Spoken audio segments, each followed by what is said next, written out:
History has a way of keeping secrets, some so vibrant, so full of life. They were once the heartbeat of entire civilizations, only to fade into obscurity. Picture a world where entire cities erupted in song, dance, and rituals so extraordinary they defy modern imagination. Festivals where firelight flickered against ancient temples, where masks hid the faces of gods, and where entire societies paused to celebrate mysteries we've nearly forgotten. Today, we're peeling back the layers of time to uncover 35 of these lost celebrations, each one a window into the hopes, fears, and dreams of people who lived centuries, even millennia before us. Think about the last time you felt the electric energy of a crowded festival, the laughter, the music, the shared joy. Now imagine that feeling amplified by centuries of tradition, woven into the very fabric of a culture's identity.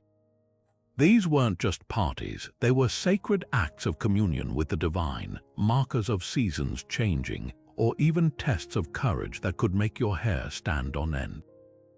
Some were so strange, so utterly unlike anything we celebrate today, they'll leave you wondering how they ever vanished in the first place.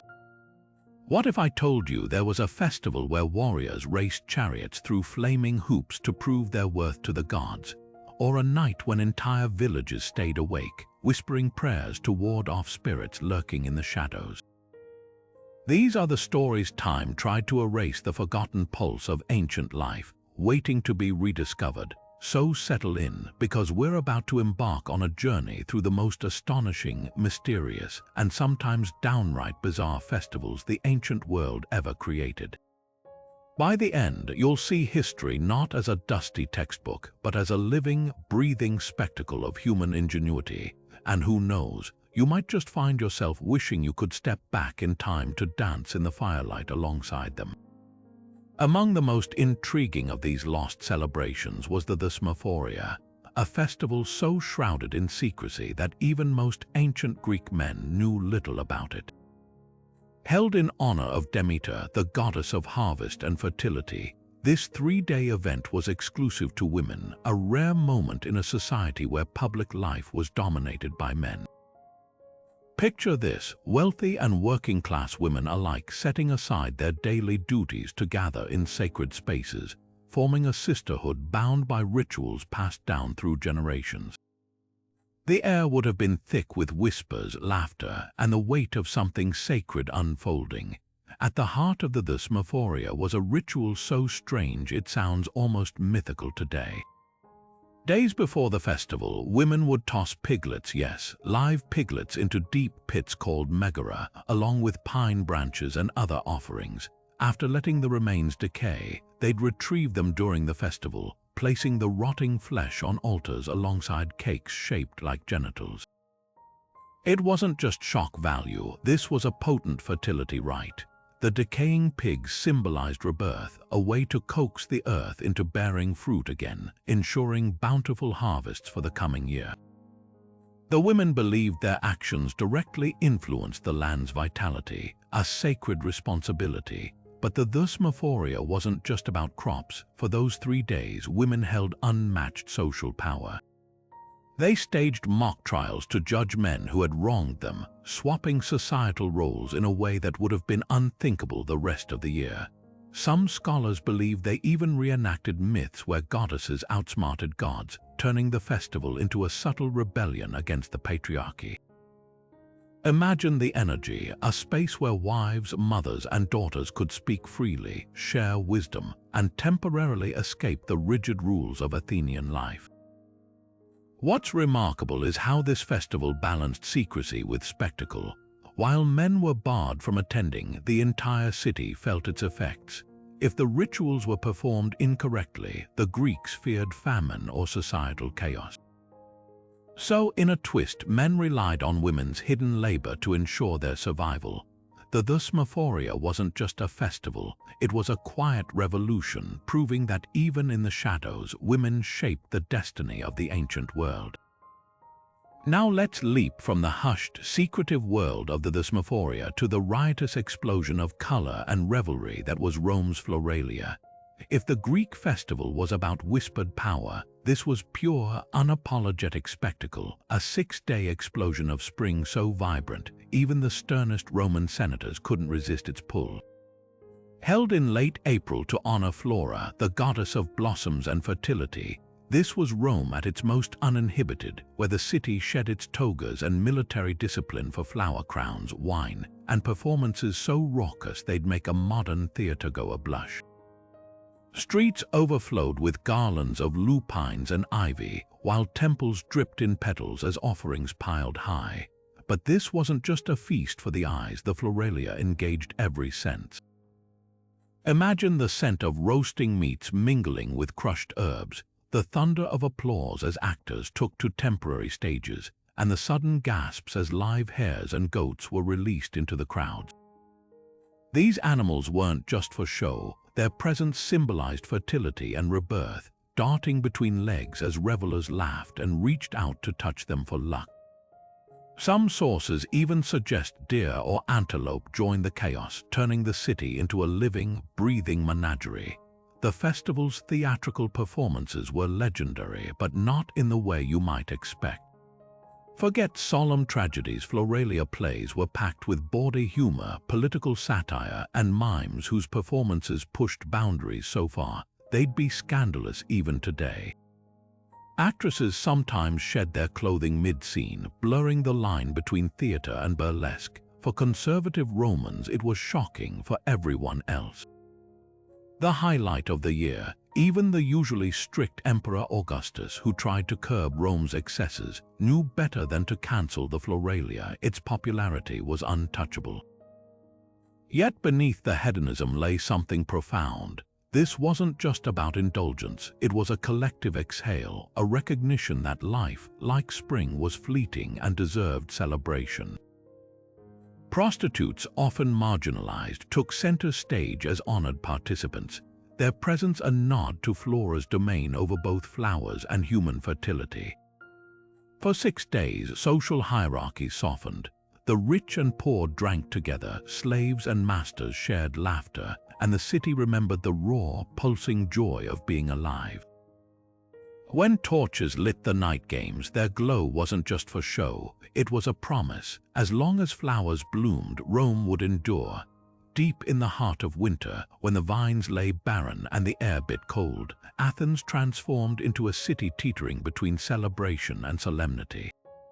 This was the Anthesteria, a 3-day festival dedicated to Dionysus, the god of wine and ecstasy, but also, paradoxically, a time when the veil between the living and the dead grew perilously thin.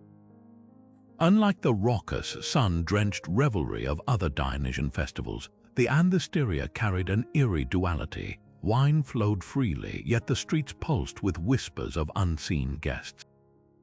The first day, called Pythogia, the jar opening, kicked off with a ritual that would thrill any modern wine enthusiast. Families broke the seals on clay vessels holding the year's first vintage, offering libations to Dionysus before taking their first sip.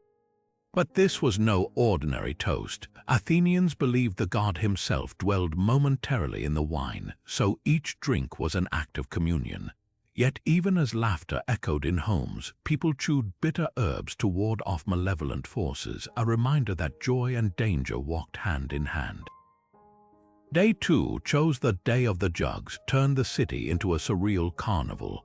Citizens donned garlands and carried small pitchers of wine through the streets, participating in a drinking contest where speed mattered as much as stamina. Slaves were granted temporary freedom to join, and even children sipped diluted wine, their tiny cups a rare indulgence, but the most startling detail. Everyone drank alone, no clinking of cups, no shared toasts. Silence hung thick in the air, a precaution against attracting the restless dead who were said to wander freely. The king of Athens even symbolically abdicated his authority, retreating to a private room to avoid contamination by the spirits. Then came Chaitroi, the day of the pots, when the mood shifted entirely. Cooked grains and honey cakes were left at crossroads as offerings for the dead, a somber buffet for unseen guests. Families whispered prayers to Hermes, guide of souls, begging him to lead the spirits back to the underworld. No temple rituals occurred, even the gods seemed to hold their breath. By sunset, the city expelled the dead with a chilling chant, "Out of the doors, spirits." Anthesteria is over. What made the Anthesteria unforgettable wasn't just its mix of merriment and dread, it was how it mirrored life's fragility. Athenians didn't shy from death's presence. They invited it in, toasted it with wine, then firmly showed it the door. In a society obsessed with order, this festival dared to acknowledge chaos, if only for 3 days. And when the final pots were scrubbed clean, the city emerged not just drunk but wiser. They'd stared into the abyss, clinked a cup with it, and lived to tell the tale. The crackle of flames and the sharp scent of burning laurel branches filled the air as Rome's countryside erupted in celebration each April for the Perilia, a festival so deeply tied to the land, even the empire's grandeur paused to honor its humble roots. This wasn't a spectacle for senators or soldiers. It belonged to shepherds, the unsung heroes who kept Rome fed. At its heart stood Pales, the elusive deity of flocks and pastures, a figure so ancient their gender shifted in whispers. Sometimes a god, sometimes a goddess, but always a guardian of the woolly creatures that clothed and nourished an empire. Dawn broke on the Perilia with shepherds driving their sheep through towering bonfires, the animals' hooves kicking up ashes as they passed between the flames. Then came the humans leaping over the embers with arms outstretched, believing the fire scorched away misfortune and purified both body and soul. But the true magic lay in the offerings, baskets heaped with millet cakes, curdled milk still warm from the morning's milking, and handfuls of sacred herbs. These weren't tossed carelessly. Each gesture followed rituals older than Rome itself, a dialogue between humanity and the forces that made their survival possible. What made the Perilia unforgettable was its tangled connection to Rome's origin story. According to legend, the city's founding day, April 21st, coincided with the festival. Romulus himself was said to have celebrated the first Perilia by purifying his new settlement with fire and smoke, weaving the humble shepherds right into the fabric of an empire. Centuries later, urban dwellers who'd never touched a sheep still marked the day, sweeping their homes with brooms before setting bonfires in the streets. The festival became a bridge between Rome's rustic past and its marble-covered present, a reminder that every toga-clad noble owed their prosperity to the dirt under a shepherd's nails. Yet the Perilia held a quieter rebellion, for one day social hierarchies bent. Slave and master jumped the same fires, their silhouettes indistinguishable in the flickering light. Even the strictest landowners knew better than to withhold their herdsmen's share of the feast. Pale's favor depended on unity, not division. As smoke curled into the sky, carrying prayers for healthy lambs and full udders, Rome remembered something it often forgot. Civilization begins not with conquest, but with the simple act of keeping a flock alive through winter. While Athens buzzed with spring's energy, another festival pulsed through the city, one that balanced gratitude with something far darker. The Thargelia, dedicated to Apollo, was a paradox wrapped in laurel leaves.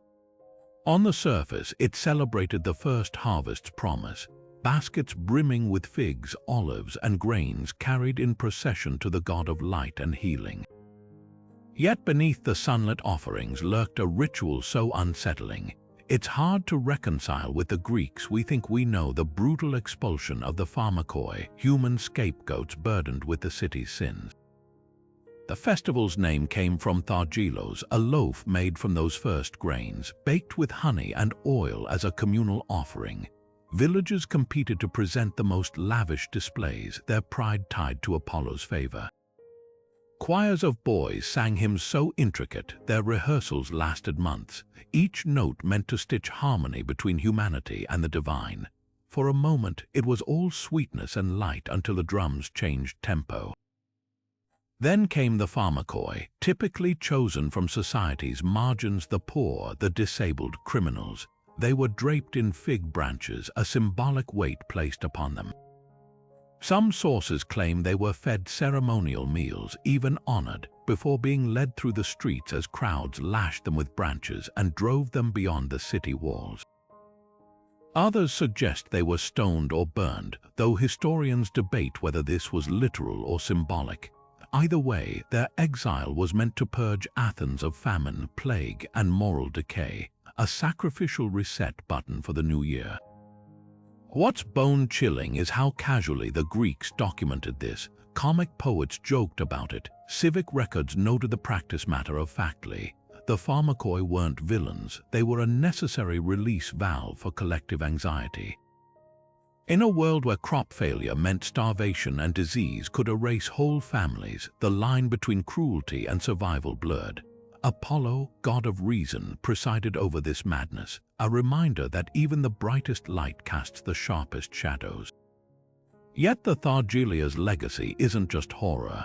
It forces us to ask, how do societies cope with fear? Today's scapegoats might wear suits instead of fig leaves, but the impulse remains. The festival's two faces, gratitude and brutality, mirror humanity's own contradictions. We offer our finest fruits to the gods while secretly praying they'll take our demons too. The Thargelia didn't just cleanse Athens, it held up a mirror, cracked and unsettling, showing a truth we still recognize 25 centuries later. Nightfall in Rome during the Lemuria wasn't just dark, it was alive with unseen threats. For 3 days each May, the city's bustling streets fell eerily silent as households turned inward, bracing themselves for the annual return of the lemures, vengeful spirits of the dead, particularly those who died violently or without proper burial rites. Unlike the joyful festivals honoring benevolent ancestors, the Lemuria was a defensive ritual, a ghostly chess match where the living moved carefully to avoid checkmate by the restless dead. The head of each household became a reluctant ghost wrangler, rising at the unholy hour of midnight to perform a ritual so peculiar it sounds like something from a nightmare. Barefoot to avoid attracting attention, he'd walk backward through the house, spitting black beans from his mouth while chanting 9 times, "With these I redeem me and mine." Each bean was believed to carry a supernatural charge, a distraction tossed over the shoulder like breadcrumbs for hungry spirits. After every throw, he'd bang bronze pots to frighten away any lemurs still lurking, creating a clanging symphony that echoed through sleeping neighborhoods. But why beans? To the Romans, these humble seeds symbolized both life and death. Their round, pale form evoked skulls, while their fertility linked them to the cycle of rebirth. By offering beans, families weren't just bribing spirits, they were engaging in a delicate exchange, trading tangible nourishment for intangible peace. Some scholars suggest the spitting ritual mimicked the act of sowing seeds, turning the home into a metaphoric field where protection could take root. The Lemuria's intimacy made it uniquely haunting. Unlike grand public festivals, this was a private struggle fought in dimly lit atriums. No priests officiated, the paterfamilias alone shouldered the responsibility of shielding his bloodline. Even the emperor participated behind palace walls, proving no one was immune to the fear of ancestral wrath. What's striking is how the ritual acknowledged a painful truth: not all the dead rested easy. Families might honor beloved ancestors at their shrines by day, but come midnight, they admitted that some souls lingered in anger, their stories unfinished. By dawn, the house would be swept clean of beans and, hopefully, ghosts, but the festival's legacy endured in Rome's collective psyche. Centuries later, Ovid wrote of the Lemuria with palpable unease, calling it a rites of old, uncanny and long obsolete. Yet it survived stubbornly, outlasting republic and empire alike. In its grim practicality, we see a society wrestling with guilt, fear, and the unshakable sense that the past never truly stays buried. The beans were more than offerings. They were tiny white flags in humanity's eternal negotiation with the unseen. Athens under the midsummer sun wasn't just hot, it was heavy with expectation. While most citizens sought shade, a group of women walked purposefully toward the outskirts of the city. their path marked by something extraordinary. A towering white canopy called the Skyan, held aloft like a portable piece of the moon against the blazing sky. This was the Skira, a festival so layered with meaning. Even its name was a riddle derived either from the sunshade itself or the Skyan tiles used to purify its sacred space. For one day, the rigid order of Athenian life flipped upside down. The city's most powerful men, including the officials overseeing the courts and the sacred flame of Athena's hearth, were barred from participation. Instead, priestesses of Athena and Demeter took center stage, leading a procession that blurred the lines between sacred duty and quiet rebellion. The heart of the ritual lay in a field near a sanctuary dedicated to Demeter and Persephone. Here, women scattered the seeds of a plant called scaron, likely a type of wild celery, while banqueting under their makeshift canopy. Men who dared to peek at the proceedings risked more than scorn. Some accounts mention violent reprisals, a stark contrast to the demure image Athenian women were expected to project. But this wasn't mere mischief. Every action held symbolic weight. The sunshade wasn't just practical, it embodied the temporary eclipse of male authority, while the shared meal mirrored Persephone's descent into the underworld, a reminder of life's cyclical nature, where darkness always gives way to renewal. What made the Skira radical wasn't just its exclusivity, but its timing. Held at the peak of summer, when crops withered under Helios' gaze, the festival acknowledged a truth Athenian men rarely voiced. Survival depended on women's unseen labor. While politicians debated in the agora, it was women who stored grain, managed household resources, and prayed to Demeter for the next harvest. The Skira honored this quiet power, offering a space where priestesses, not kings or soldiers, controlled the narrative. Even the throwing of scaron seeds carried defiance. These weren't typical crops, but hardy plants that thrived in harsh conditions, a metaphor for resilience in the face of oppression. By sunset, the sunshade folded and Athens returned to its usual rhythms, but something lingered in the air, an unspoken pact between the women who'd shared that sacred space. The Skira left no grand monuments, no epic poems. Its power resided in absence, the absence of men, the absence of pretense, and most strikingly, the absence of apology. For one scorching day each year, the women of Athens didn't ask for permission. They simply took up space, shaded their own light, and whispered to the earth in a language only it understood. The Tiber wasn't just Rome's lifeline, it was a god in liquid form, and every August the city paused to acknowledge its most overlooked divine patron, Volturnus. While Neptune commanded the seas and Jupiter ruled the skies, this river deity held sway over something far more immediate. The steady flow that quenched thirst, turned mill wheels, and carried grain barges into the heart of the empire. The Volturnalia might have lacked the grandeur of Saturnalia or the spectacle of Floralia, but its quiet intensity revealed a truth every Roman knew in their bones. Without obedient rivers, even marble monuments were just dust waiting to happen. Picture the scene along the Tiber's banks at dawn. Senators in homespun wool-knot togas stood elbow to elbow with barge captains and dockworkers, all facing the water's murky swirl. Into the current went offerings of wine, olive oil, and the first grapes of the harvest, their ripples a language older than Latin. Fishermen wove miniature boats from reeds, loading them with crumbs of sacred cakes before setting them adrift, tiny vessels carrying prayers for calm currents and abundant catches. The air smelled of damp earth and burning incense, a stark contrast to the usual stench of the city's crowded streets. What made the Volturnalia remarkable was its democracy of desperation. Rich and poor alike understood that Volturnus showed no favoritism when droughts came. But this festival wasn't just about begging for water. Romans believed rivers had memories. The Tiber had witnessed Remus' murder, Caesar's triumphs, and countless unnamed souls swallowed by its floods. By honoring Volturnus, they weren't just ensuring future abundance, they were apologizing. Every dumped corpse, every illicit midnight dumping of waste, every bridge built without proper sacrifices needed atonement. The river's patience wasn't infinite. Modern eyes might miss the genius in the Volturnalia's simplicity. Unlike lavish temple ceremonies, this was hands-on worship. Merchants dipped their fingertips in the water before signing contracts, sealing oaths by Volturnus breath. Cooks reserved the first ladle of soup each evening for the river, tossing it from their doorsteps like liquid tribute. Even Rome's famed sewers, the Cloaca Maxima, received token offerings, a grudging acknowledgement that everything eventually returned to the water's embrace. What lingers most is the festival's quiet rebellion against human arrogance.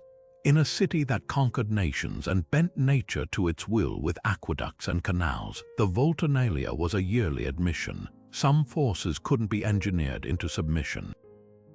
When the offerings were gone and the last hymn faded, Romans walked home with damp sandals, reminded that their empire, for all its glory, was just a river's whim away from ruin. The Chronia arrived like a summer thunderstorm, brief, chaotic, and utterly transformative. Imagine Athens in mid-July. Fields lay stripped of grain, the heat pressed down like a physical weight, and for one extraordinary day, the rigid structures binding Greek society simply evaporated.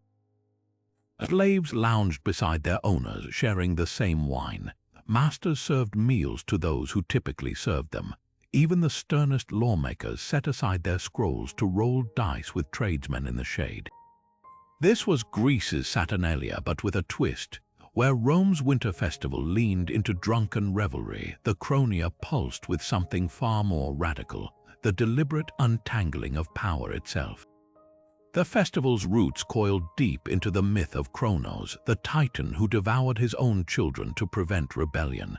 But here's the irony: the Greeks didn't celebrate him as a monster. Instead, they honored his reign as a lost golden age, a time before Zeus's rule when humanity lived without labor or hierarchy. The Chronia wasn't just a harvest celebration marking the first threshed grain. It was a temporary resurrection of that mythical egalitarianism. Farmers offered cakes made from the season's first wheat, not to Kronos directly, but to the idea that no one should starve while others feasted. What made the Chronia electrifying was its precision. This wasn't an anarchic free-for-all. Ritual governed every gesture. Slaves didn't just eat with masters. They were invited first, their plates filled by the very hands that might strike them tomorrow. Games typically reserved for citizens suddenly included everyone. The rules were written so that luck, not status, determined winners. Even language shifted. Polite forms of address dissolved into affectionate nicknames, as if the entire city had been dipped in liquid camaraderie. Yet beneath the laughter lurked unease. Ancient writers noted how masters joked a little too loudly, how slaves hesitated before taking seconds. The Chronia exposed a truth Athens usually ignored: hierarchy wasn't natural.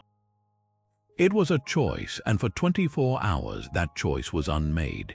By sundown, as the last toasts were drunk and social roles snapped back like stretched ropes, everyone carried a silent question.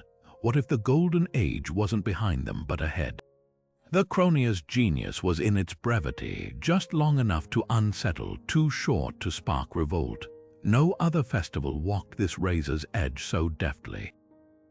Rome's Saturnalia borrowed the idea but sanded off its sharpest edges, turning subversion into spectacle. The Chronia remained uniquely Greek, a harvest festival that reaped more than grain. It harvested doubts, and in a society built on certainties, that was the most dangerous crop of all. Rome's Poplar wasn't just obscure, it was a ghost of a festival, a whisper in the historical record so faint that even scholars strained to hear its true meaning. Held every July 5th, this peculiar event bore a name that sent etymologists down rabbit holes. Poplar likely meant flight of the people, but from what? Or whom? Unlike the boisterous Floralia or the solemn Lemuria, this day left no grand temples draped in flowers, no beans scattered for spirits, just a vague sense of unease clinging to the city like a morning fog, and a handful of theories as fractured as the ancient texts that mention it. One prevailing idea ties the Poplar to military panic. Picture this: early Rome, barely more than a cluster of huts perched on 7 hills, its fledgling army trembling at the rumble of approaching enemies, perhaps the Etruscans or Sabines. According to this theory, the festival reenacted a moment when citizens fled in terror, only to regroup and triumph later.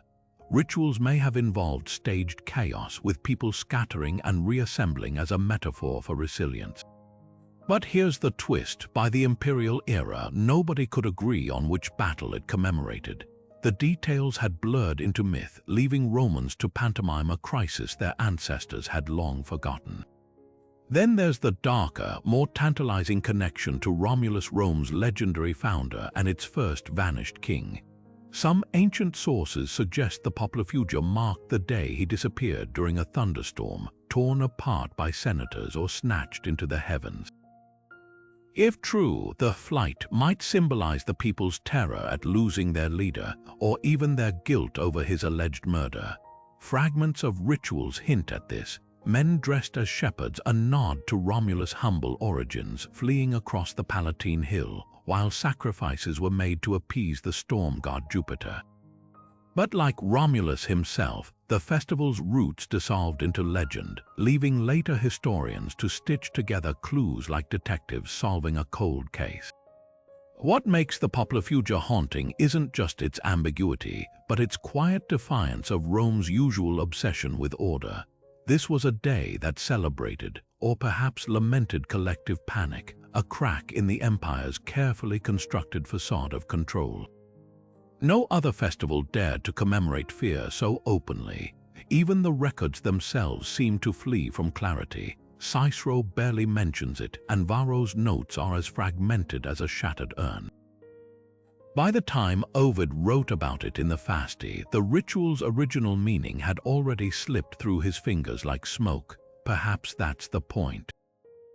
The Poplar wasn't meant to be understood, only remembered as a shudder in Rome's spine, a reminder that even the eternal city was built on moments of blind terror, hastily buried beneath marble and myth. Unlike the festivals of light and wine, this one lingered in the shadows, a ghost story whispered between generations. And when the last participant fled the Palatine as the sun dipped below the Tiber, the city carried on as it always did, pretending the past couldn't touch it.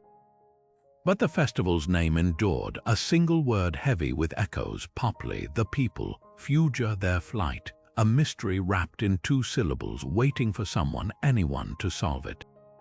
Vines heavy with purple grapes stretched across Athenian hillsides as the city prepared for one of its most visually striking festivals, the Oskophoria. Unlike solemn religious rites or raucous public games, this autumn celebration threaded together myth, agriculture, and a dash of theatrical flair. At its heart were the Oskophoroi, young men chosen not just for their speed or strength, but their beauty, draped in flowing women's robes as they led a procession from Athens' sacred groves to the seaside sanctuary of Phaleron. The effect was mesmerizing. These weren't mere cross-dressers, but living echoes of legends, their garments rustling like vineyard leaves in the wind. The ritual's roots tangled with the story of Theseus, Athens' legendary hero. According to myth, when he sailed to Crete to confront the Minotaur, 2 of his companions, disguised as maidens, carried grape-laden branches to conceal their weapons. The Oskophoria reenacted this cunning deception, blending harvest gratitude with patriotic pride. As the procession moved, the youths balanced oskoi clusters of grapes in their hands, their every step a tribute to Dionysus' bounty and Athena's guidance. But the real spectacle came at the journey's end, where the robes suddenly became a liability. Shedding their feminine garb, the youths raced uphill toward a temple, their bare feet kicking up dust as onlookers cheered. The winner received a ceremonial drink of wine, honey, and cheese, a potent mix symbolizing the land's generosity. What made the Oskophoria extraordinary wasn't just its pageantry, but its layered symbolism. The cross-dressing mirrored Theseus' subterfuge, yes, but also nodded to an older truth: agriculture's dual nature. Grapes, like gender roles, could transform. Vines that seemed delicate in spring became heavy with fruit by autumn. Even the foot race carried deeper meaning. Unlike the Panathenaic Games' brutal contests, this was a relay of sorts, with runners passing branches instead of batons, a reminder that survival depended on cooperation as much as competition. Yet the festival's most provocative element might have been its silent subversion. For one day, rigid Athenian gender norms bent like willow branches. The Oscophoroi weren't mocked for their attire. They were celebrated, their fluidity a temporary bridge between masculine and feminine realms. Some scholars suggest the robes honored abandoned pre-Olympian goddesses, their influence quietly preserved in the folds of fabric. Others see a nod to Dionysus himself, the god who blurred boundaries, proving that even in patriarchal Athens, identity could be as malleable as grape juice fermenting into wine. By dusk, as the last grapes were pressed and the robes carefully stored for next year, Athens carried home more than full bellies. The Oscophoria was a masterclass in cultural memory, a festival that didn't just recount myths but embodied them, letting each generation taste the past as vividly as the season's first wine. It asked a question still resonant today: what truths might we uncover if we dared to wear history's garments, even for just a day? Rome's Neptunalia arrived when the summer sun scorched the cobblestones and the Tiber ran low, a festival so seemingly simple, even the Romans themselves seemed to forget its significance over time. Unlike the grand processions for Jupiter or the wild revelry of Bacchanalia, Neptune's midsummer celebration was startlingly humble. Citizens built rickety huts from branches along the riverbanks, their interiors draped with seaweed and seashells, makeshift shrines that blurred the line between land and sea.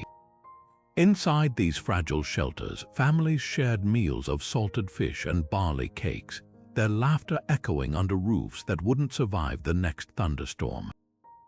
At first glance, it felt almost pastoral, until you noticed the wine being poured not onto altars, but directly into the thirsty earth. The Neptunalia's rituals carried a duality that puzzles historians to this day. Neptune, later synonymous with the ocean, was originally a god of freshwater, a protector of springs and rivers critical to Rome's survival.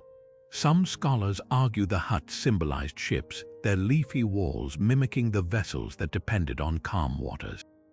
Others see traces of an older, agrarian rite.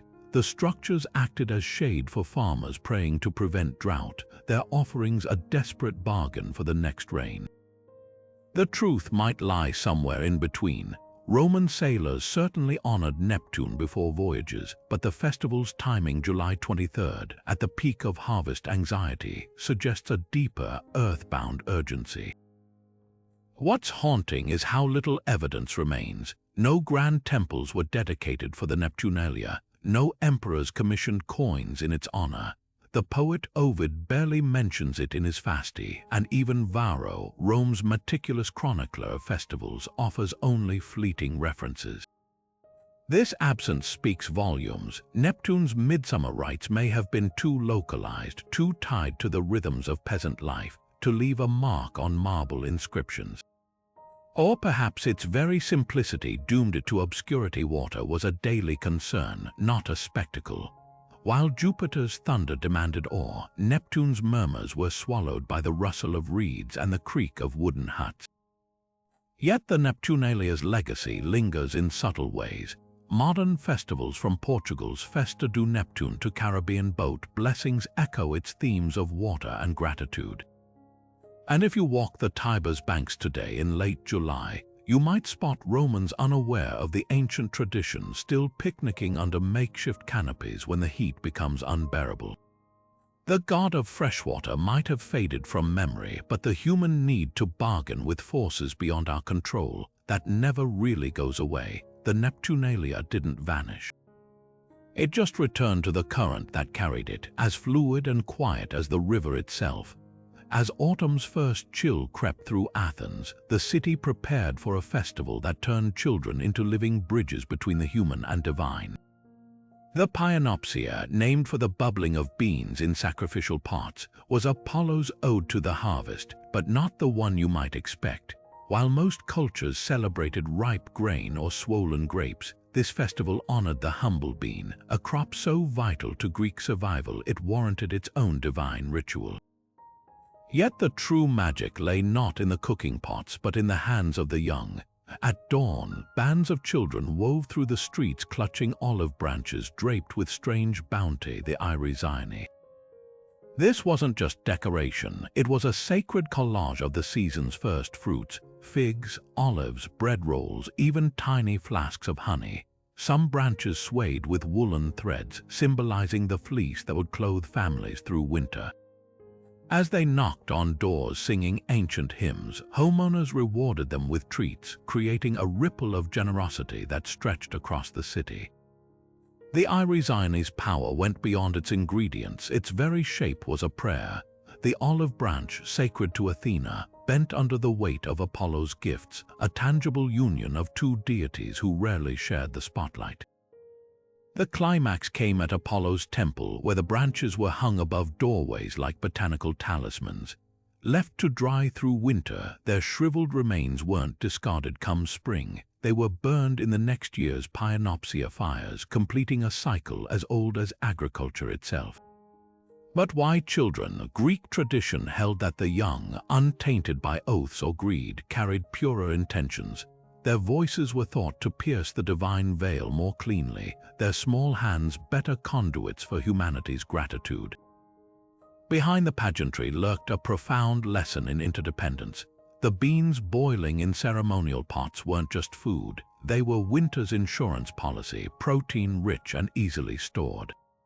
By honoring them alongside olives and grain, Athenians acknowledged that survival wasn't about one miraculous crop but the delicate web of them all. Even the eerie's dangling offerings mirrored this balance: sweet figs offset by bitter olive leaves, soft wool contrasting with brittle bread. Apollo, god of order, presided over this chaos of textures, proving harmony could emerge from diversity. What lingers most is the festival's quiet rebellion against time's arrow. The Palinopsia didn't just mark a seasonal shift, it denied the finality of endings. Last year's eerie fed this year's flames, which would coax forth next year's harvest. In a world where winter meant uncertainty, these branches were more than decorations. They were promises swinging gently in the autumn wind, whispering that no ending is truly absolute. Deep in the heart of July, when Rome's streets shimmered with heat, citizens slipped into the shadowy embrace of the city's forgotten sanctuaries, the sacred groves of the Lucaria. Unlike the boisterous public spectacles that defined most Roman festivals, this was a whispered celebration, one that traded marble temples for moss-covered oaks and swapped chanting priests for the rustle of leaves. The name itself, Lucaria, hints at its mystery, derived from lucus, meaning grove, but also echoing lucrum, profit or wealth. Here, in the dappled light of ancient trees, Romans confronted a truth their empire often ignored. Nature wasn't just a resource to exploit, but a force to revere. The rituals unfolded in two acts, each revealing a different facet of Rome's relationship with the wild. The first honored the groves themselves, spaces so holy, even soldiers laid down weapons before entering. Offerings of milk, honey, and wine were poured onto roots, their sweetness seeping into earth that had witnessed generations. But the second act carried a darker echo. Some scholars believe the Lucaria also commemorated the Battle of the Allia, a catastrophic defeat where Roman forces fled into the woods to escape Gallic invaders. If true, the festival became a paradox, a celebration of sanctuary and a memorial of shame, where the very trees that sheltered the defeated were thanked as saviors. What made the Lucaria extraordinary was its lack of grandeur. No elaborate processions, no costly sacrifices, just the quiet acknowledgement that humans weren't the only powers worth appeasing. The groves themselves were living altars, their canopies filtering sunlight into sacred geometry. Worshippers hung woolen strips from branches, a tactile prayer for fertility or healing, while others buried tokens, broken weapons, miniature figurines, as if returning borrowed strength to the earth. Even the act of clearing underbrush became ritual, a careful dance between cultivation and preservation. Yet the festival's true brilliance lay in its subtle defiance. In a civilization that measured worth in conquered territory and engineered landscapes, the Lucaria was a rare nod to limits. These groves couldn't be bought, surveyed, or annexed. Their boundaries were divine, enforced not by law but by collective awe. To harm a sacred tree wasn't just illegal, it was an affront to the numen, the indwelling spirit that made the grove pulse with life. Modern eyes might miss the radical edge in that belief. Rome, the empire that tamed rivers and leveled mountains, still knelt before pockets of untamed wilderness. By dusk, as fireflies flickered like stray embers, participants left the groves lighter somehow, their hands empty but their spirits full. The Lucaria asked no triumphal arches, left no inscriptions boasting of piety. Its legacy was the whisper of leaves against skin, the smell of damp soil after libations, and an unspoken pact: some things are too wild to ever truly own. And in that acknowledgement, perhaps, lay Rome's most enduring wisdom. The Heloa began in darkness, not the empty dark of midnight, but the thick, expectant hush inside Eleusis' sacred precincts, where the air smelled of crushed barley and something earthier, muskier. This was Demeter's festival, but not the demure grain goddess of public hymns. Here, in the flicker of torchlight, she became something wilder, a deity of fertile soil and unapologetic desire, her rituals so charged with sexual energy that even ancient writers referred to them only in whispers. What unfolded behind those temple walls wasn't just a celebration of harvest, it was a masterclass in how the ancient Greeks linked the fertility of fields to the secrets of human bodies. Exclusivity defined the Heloa from the start. Men were barred entirely, save for a single priestly figure who hovered at the periphery like a chaperone at a dance he wasn't invited to join. Inside, women of all classes, noble wives rubbing shoulders with weavers, their hands equally calloused from different labors, gathered around tables heaped with food. But this was no ordinary feast. The dishes carried deliberate symbolism: phallic-shaped breads, figs split open to glisten like vulvas, and wine poured not into cups but onto clay models of genitalia. Even the grains scattered across the tables weren't mere decoration. They were props in a sacred theater, their planting and sprouting mirroring the mysteries of conception. What transpired next walks the line between historical record and educated speculation. Ancient sources, constrained by decorum, hint at whispered teachings between priestesses and attendees, conversations about pleasure, reproduction, and the untapped power of female sexuality. Some scholars believe clay or wooden models of genitalia were passed hand to hand, accompanied by frank discussions of anatomy-radical pedagogy in a society where respectable women were expected to feign ignorance about their own bodies. Others point to the festival's timing, nestled between sowing and harvest, as a clue. Just as seeds needed both earth and rain to thrive, the Heloa celebrated the interdependence of male and female forces, even in a space devoid of actual men. The connection to Eleusis' famed mysteries runs deeper than shared geography. While the greater mysteries promised initiates transcendence, the Heloa grounded its magic in the physical.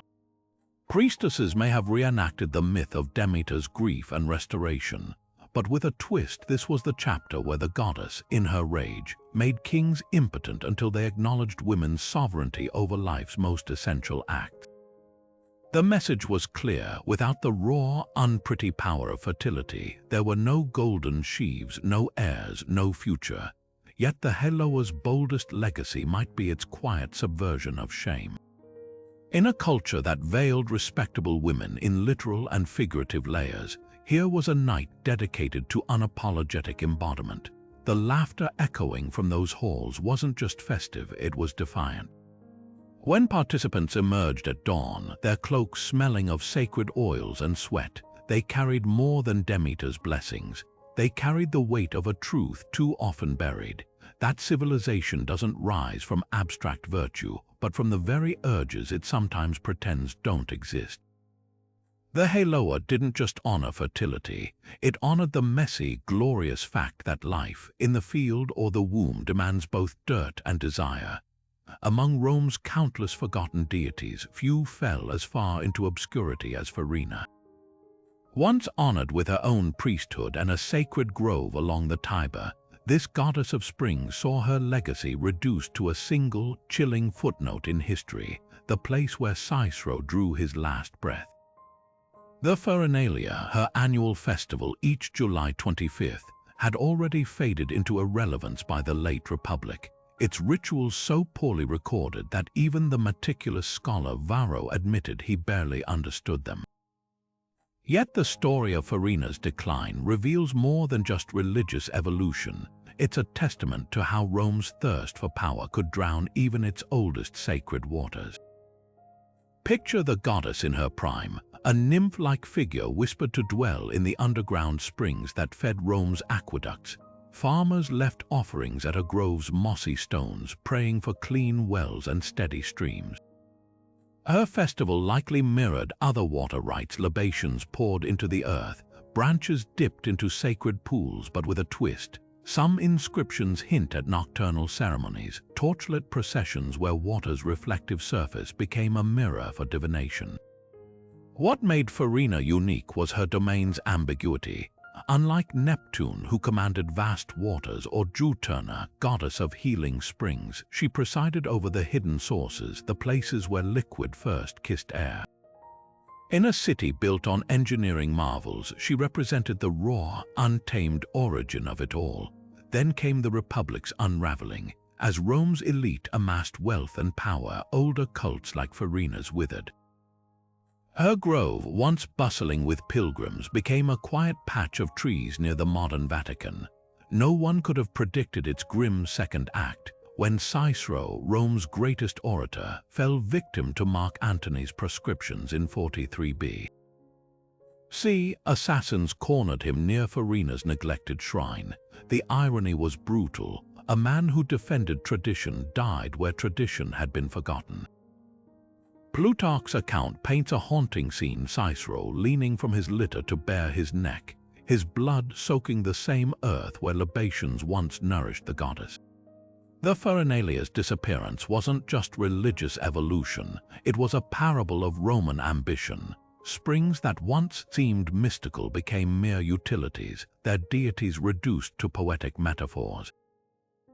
Even Farina's name survived only by accident, preserved not in hymns, but in the courtroom testimony of a slave who'd witnessed Cicero's murder. Today, her grove lies buried beneath centuries of rubble, its location debated by archaeologists.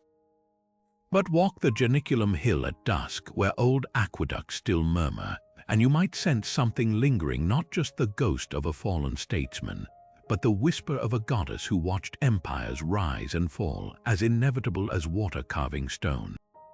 The Genesia arrived without fanfare, no garlands, no drums, no laughter echoing through Athens' streets. While other festivals pulsed with color, this one unfolded in quiet clusters across cemeteries, where families knelt beside weathered stones to honor those who'd slipped into the shadows. Held each autumn, this solemn day of remembrance wasn't about the gods or the glory of the city, but the intimate bond between the living and the long gone. In a culture obsessed with legacy, the Genesia revealed a truth rarely spoken aloud. Even heroes became ancestors eventually, and memory was the last offering left to give. Unlike Rome's Lemuria with its midnight bean throwing to ward off restless spirits, the Genesia lacked theatrics. The rituals were simple libations of wine, milk, or honey poured directly onto graves, small cakes shaped like letters or animals left to crumble in the sun. Some families tied ribbons to stelae, their frayed edges fluttering like whispered conversations. The poorest might offer only a handful of grain or a lock of hair, but the intent was the same: to feed, comfort, and remind the dead they hadn't been forgotten. What's striking is how these acts defied Greek philosophy's abstract musings on the afterlife. Philosophers might debate the soul's immortality, but at the graveside, practicality won.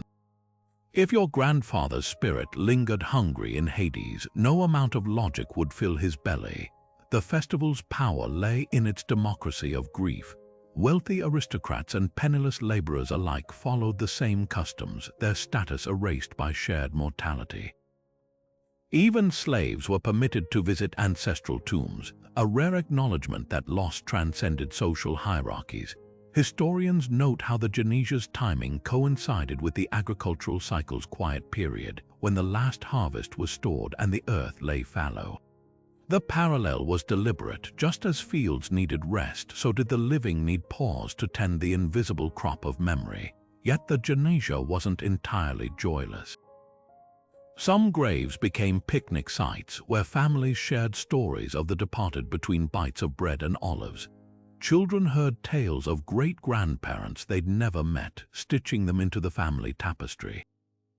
In these moments, the festival became less about mourning and more about continuity, a way to weave the past into the present's fabric. The dead weren't gone. They were simply waiting in the wings, their voices carried on the wind through half-remembered jokes and heirloom recipes. What lingers most is the Genesia's quiet rebellion against Greek culture's obsession with glory. Battle trophies tarnished, statues crumbled, but a cake left on a grave.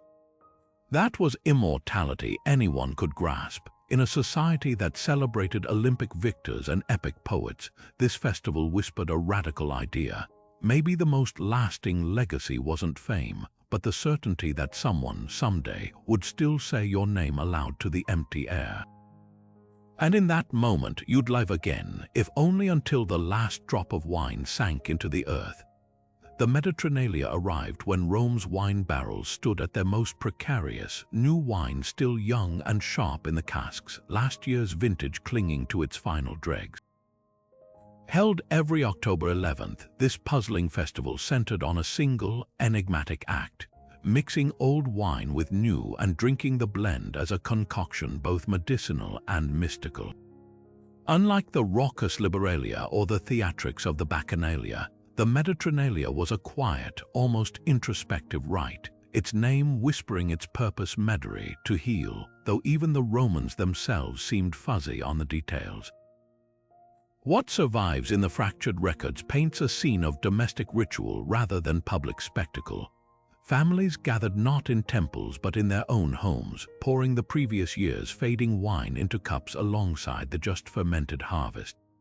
The first sip wasn't a toast to joy or excess. It was a deliberate, measured act accompanied by the cryptic phrase, "Novum vetus vinum bibo, novo veteri morbo media." I drink new and old wine, and with new and old I heal disease. Some scholars argue this was literal and ancient health tonic, blending the stabilizing properties of aged wine with the vigor of the new to ward off autumn maladies. Others see a deeper metaphor, the mingling of past and present, a liquid bridge between time itself. The festival's obscurity only deepens the intrigue. Unlike Jupiter or Mars, the deity honored here Mediterranean barely registers in Rome's divine roster. By the imperial era, even her identity had blurred into a footnote, her name perhaps just a linguistic echo of the ritual's purpose. Was she ever a true goddess, or a later invention to explain a custom older than memory? The lack of grand temples or priestly colleges suggests the Mediterranean belonged to the people, not the state, a folk remedy elevated to sacred duty.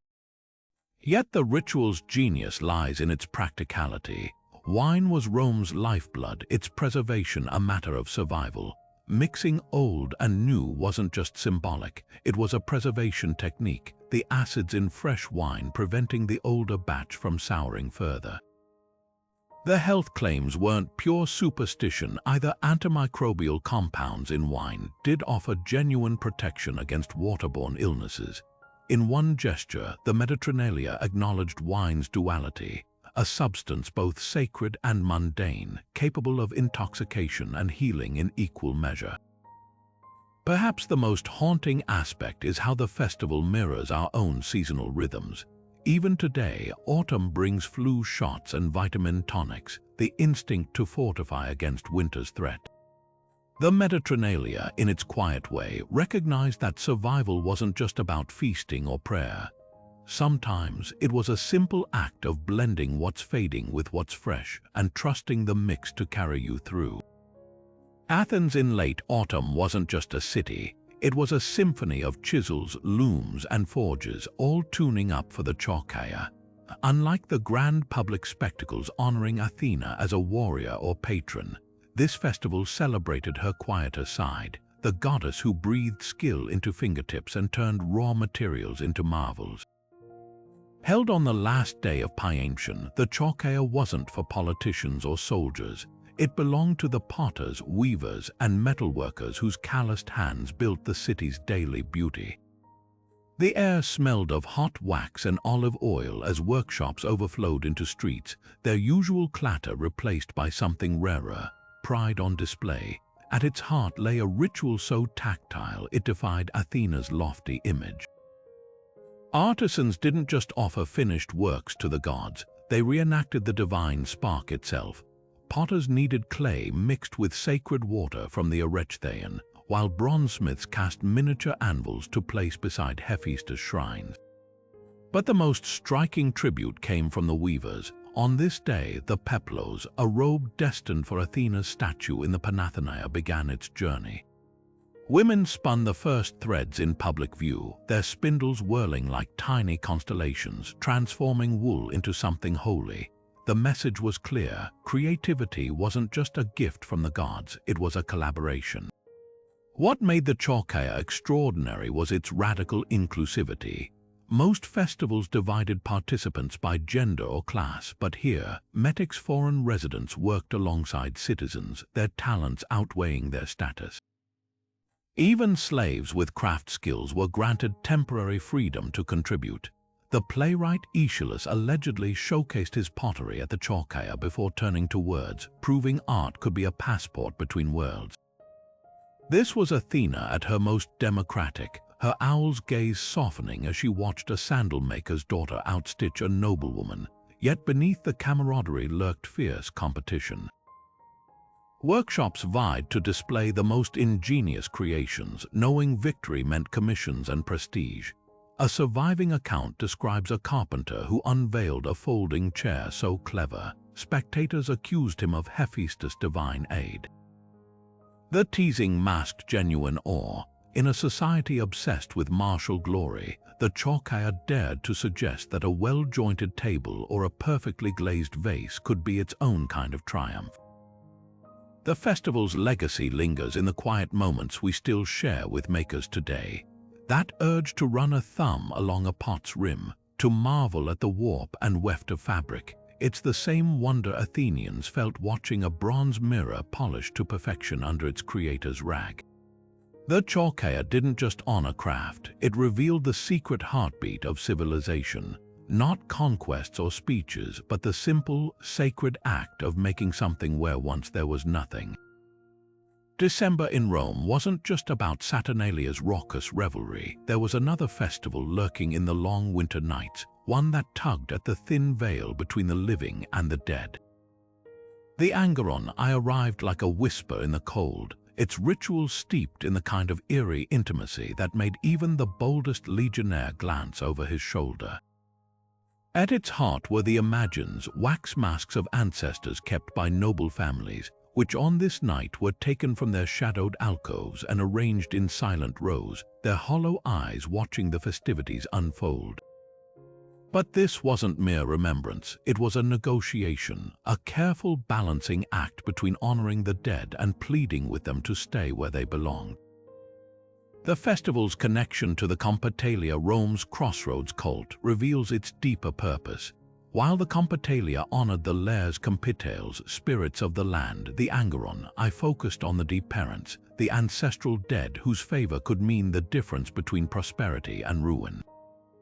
Families set out offerings of milk, honey, and black beans at household shrines, but with a twist, these weren't gifts so much as bargains. The masks, usually reserved for funerals and aristocratic display, became conduits for communication.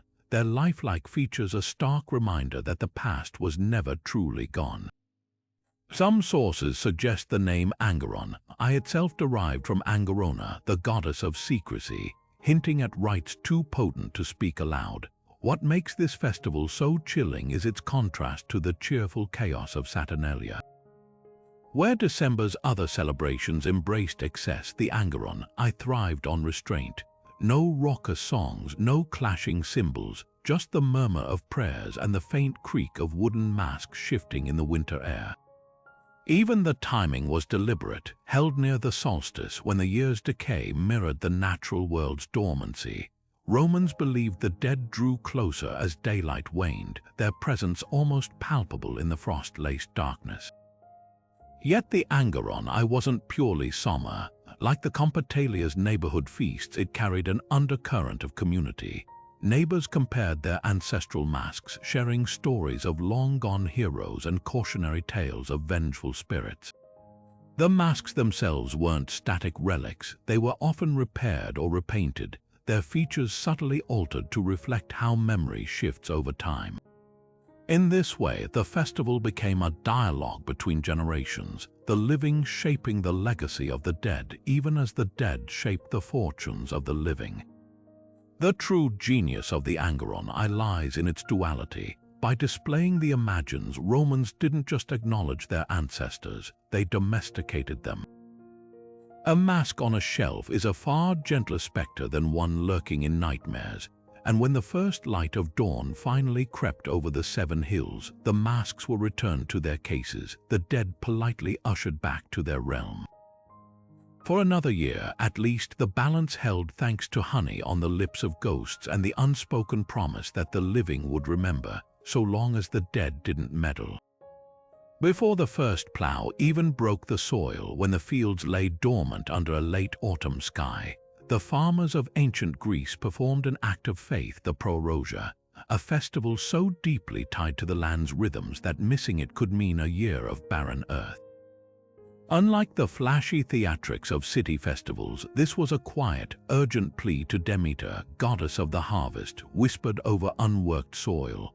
The timing was precise, just after the autumn rains softened the earth but before the plough's blade dared to disturb it. Farmers knew too well that fertility wasn't guaranteed. It was a contract, and the prorosia was their down payment. The rituals varied subtly from region to region, each adding local flavor to Demeter's worship. In Eleusis, the heart of her cult, priests led processions carrying baskets of sacred grains mixed with salt and honey, symbols of both preservation and sweetness. But in the rocky hills of Arcadia, offerings took a darker turn. A pregnant ewe sacrificed whole, her blood soaking into the unplowed field as a grim reminder that life springs from death. Coastal villages, meanwhile, wove seaweed into their garlands, a nod to Poseidon's role in nourishing the soil with rain. What united them all was the act of walking the boundaries of the field, tracing invisible lines with torches to purify the space before human labor intruded. Superstition clung to every gesture. Plowing before the prorosia was unthinkable, an affront to Demeter's order that could blight the entire harvest. Some farmers buried terracotta figurines of snakes at the field's corners, believing the creatures carried chthonic wisdom about the earth's secrets. Others whispered that the festival's hymns, if sung off-key, might summon locusts instead of fertility. Even the tools were part of the rite. Plowshares anointed with olive oil, not for practicality, but to honor the metal's journey from underworld ore to life-giving instrument. What's striking is how the prorosia acknowledged agriculture's paradox, the violence inherent in cultivation. Cutting the earth open with a plow was a necessary betrayal, and this festival was Demeter's apology in advance. By the time the first furrow was finally drawn, the land had been placated, the gods appeased, and the farmers could kneel in the dirt with hands steady, knowing they'd done everything possible to tip the scales toward abundance. The prorosia didn't just bless the harvest, it revealed the ancient world's fragile pact between human effort and divine grace, a balance as delicate as the first green shoot breaking the surface. Rome's fountains weren't just sources of water, they were living altars, their constant murmur a hymn to the gods who kept the empire flowing. Each October 13th, the Fontinalia transformed these everyday necessities into objects of veneration, draping wells and springs with garlands so thick they nearly obscured the stone beneath. Unlike grand temple ceremonies, this festival thrived in the city's quiet corners, where laundresses filled their jars and children paused to splash on hot afternoons. Here, in the splash of water against marble, Romans celebrated a truth their aqueducts couldn't disguise. No engineering marvel could replace the sacred pulse of a natural spring. The rituals unfolded with deceptive simplicity. Flower chains woven from seasonal blooms, marigolds for their gold like sunlight on water, myrtle for its enduring green, were lowered into well shafts or wound around fountain spouts. But these weren't mere decorations. Each plant carried coded meaning: violets for purity, mint for vitality, rosemary for remembrance of those who dug the first wells. Even the act of hanging them became ceremonial, with the youngest family member often chosen to place the final garland, their small hands symbolizing the cycle of generations depending on the same life-giving sources. Some households took it further, floating tiny oil lamps on the water's surface after dark, their flickering flames like stars trapped in liquid night. What made the Fontinalia extraordinary was its acknowledgement of water's duality. The same aqueducts that fed Rome's baths and Nomatia, those staggering mock naval battles, originated in places like the Camni Spring, where nymphs were said to whisper prophecies to the virtuous. By honoring humble neighborhood fountains alongside grand water displays, the festival blurred the line between utility and divinity. A senator might drink from the same basin as a slave, both pausing to touch the garlands in silent gratitude. Even the placement of offerings held meaning. Garlands tied at the water's exit point recognized that what flowed away nourished someone else downstream, a rare moment of ecological awareness in an empire known for excess. Beneath the flower-strewn surface lurked political undertones. The Fontinalia's date coincided with the anniversary of the Aqua Marcia aqueduct's completion, a project that had cemented Rome's dominance. When citizens draped garlands on its terminal fountains, they weren't just honoring nymphs, they were praising the Senate's power to command rivers. Yet the festival also had a subversive edge. Private springs on patrician estates were decorated alongside public ones, subtly reminding the elite that their wealth couldn't buy exclusive rights to nature's gifts. Water, the festival whispered, was the great equalizer. Modern echoes of the Fontinalia linger where you least expect them. The Trevi Fountain's coin-toss tradition carries the same hope, a small sacrifice for continued bounty. And next time you pause by a drinking fountain on a hot day, consider this: 2,000 years ago, someone might have stood in that exact spot, threading flowers through their fingers, whispering thanks to the invisible forces that turn stone and metal into something alive. The Fontinalia didn't just decorate water sources, it revealed them as what they've always been, not just plumbing but poetry. Under cover of darkness, when respectable Athenian women were expected to be home spinning wool or whispering prayers, the streets near Demeter's temples echoed with something far more dangerous: laughter. Not the polite tittering of symposiums, but full-throated, unapologetic howls that carried through the olive groves. This was the Stenia, a precursor to the Thesmophoria so steeped in female rebellion, even ancient writers referred to it in coded whispers. Here, in the flicker of torchlight, women didn't just honor Demeter, they became her. They shed the demure masks of dutiful wives and mothers, embracing instead the goddess's raw, untamed fury when her daughter Persephone was stolen away. The rituals began at midnight, timed to mirror the moment Hades ripped Persephone into the underworld. But where grief might demand solemnity, the Stenia weaponized humor. Women gathered in sacred spaces, hurling insults at each other with the precision of seasoned comedians, their jokes laced with obscenities so creative they'd make a sailor blush. Some accounts describe them banging bronze pots, screeching like owls, or even pantomiming lewd acts, all to provoke the kind of laughter that cracks open societal constraints. This wasn't mere revelry, it was catharsis. In a world where women's voices were stifled in public life, the Stenia gave them a sanctioned space to scream through their teeth, to turn the very words used to shame them into weapons. The link to the Thesmophoria runs deeper than shared deities. Both festivals carved out spheres where women controlled the narrative, but the Stenia dialed the subversion to 11. Where the Thesmophoria used ritual to critique patriarchy, the Stenia ripped off the veil entirely. Scholars note the striking overlap of motifs, rotting piglets in one festival, rotting decorum in the other, as if the women were reminding Athens, "You let us handle decay." Don't be shocked when we apply that skill to your precious social order. Even the timing was a provocation. Held just before the more solemn Thesmophoria, it served as a pressure valve, releasing tensions that might otherwise poison the harvest rites. What makes the Stenia unforgettable isn't just its audacity, but its psychological brilliance. Laughter, especially the kind laced with gallows humor, has always been a survival tool for the oppressed. By framing their rebellion as celebration, these women ensured their critiques could be dismissed as mere festivity, while still landing every blow. Imagine the gossip the next morning, men overhearing fragments of the night's jokes, unease prickling their necks. The Stenia proved that even in a society that policed women's every word, some messages could still slip through, carried on the back of a punchline. And in that realization lay its power. You can silence a protest, but try stopping a punchline once it's loose in the world.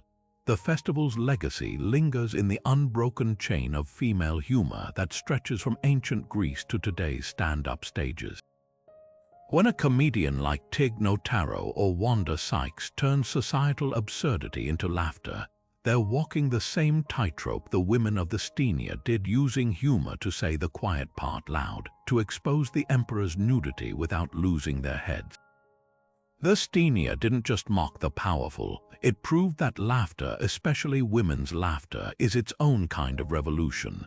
And like all the best rebellions, it left no ruins behind, just an echo ringing through history, daring us to hear the joke and finally get it.